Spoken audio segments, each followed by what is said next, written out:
In case you may have not noticed, this has been one crazy week for Alder Biopharmaceuticals. We've talked about this company before. Symbol's ALDR. It's a development stage biotech working on a number of drugs, including a migraine prevention compound that's in phase 3 trials. Here's a stock that's been a real wild trader since it came public in 2014.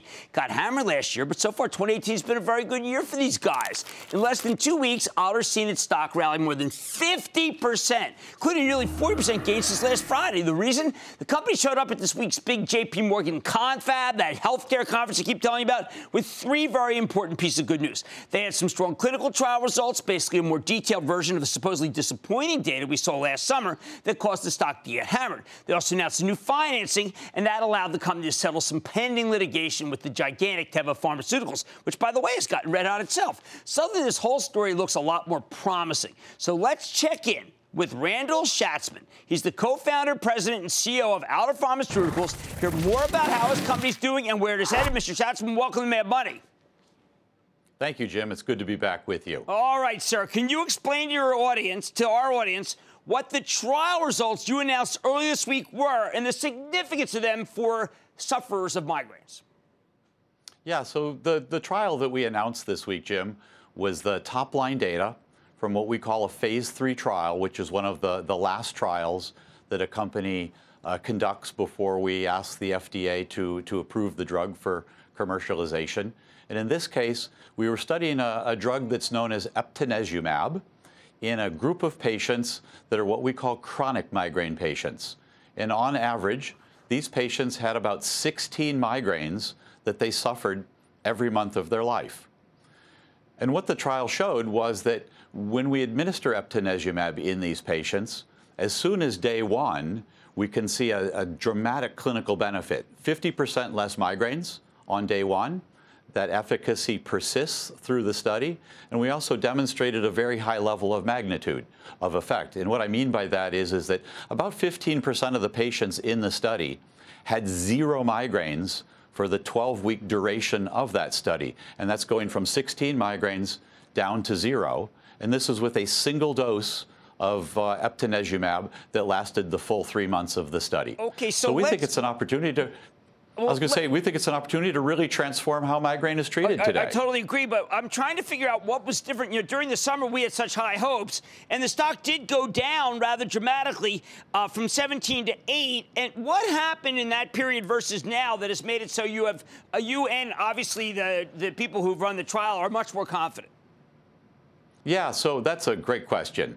So in June, when we announced the data, investors tended to focus on what we call the primary endpoint. And the primary endpoint is really about how you get a drug approved through the FDA.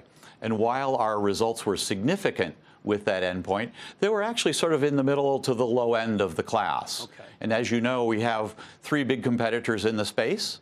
And I think the investors were afraid that with that result that eptinezumab might not be competitive. By contrast, the data that we announced on Monday actually demonstrated that eptinezumab was well above the class and well above the data that our competition had demonstrated in this same group of very, very severe patients.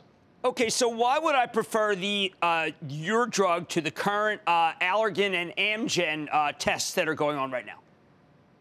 Yeah, so again, it really boils down to how fast eptinezumab works. We see that efficacy on day 1. And in addition, we're able to deliver a high number of patients to what we call these higher levels of efficacy. So we see about 1/3 of the patients who have a 75% reduction in their migraines. And in addition, we saw those 15% that had 0 migraines whatsoever. And to date, none of the other programs have shown that level of efficacy. Well, the others are pill form and yours intravenous. Would people not prefer pill form given the fact that you have to do it 4 times a year if you're with Alder? Well, in fact, what we find amongst these very severe patients, Jim, is that patients don't really care how they get the drug. They just want relief. They want it now, and they want significant relief. And for them, whether it comes as a subcutaneous injection or whether it comes as an IV infusion that they take 4 times per year, that's very appealing for them. And last question, if this data continues, or is this current data enough to get approval by the back half of 2019? Yes, the answer is yes to that. The data that we demonstrated actually in both studies, Promise 1 and Promise 2, are of a level of significance that makes the drug approvable. So the next steps for us are to get that filing for the FDA together and get it in, and look forward to continuing our interactions with the FDA for an ultimate approval next year. Well, this would be fabulous news for the millions of people who suffer from migraines and usually lose work for it. And I hope that everything works out. That is Randall Schatzman, the president and CEO of Alder Biopharmaceuticals. We held high hopes for it. The stock got dinged. Sounds like it's coming back. Stay with Cramer. Booyah! Jim Cramer here from Mad Money. Thanks for watching CNBC on YouTube. Click here to subscribe and get the jump on my exclusives with CEOs, plus market news, investing advice, and a whole lot more.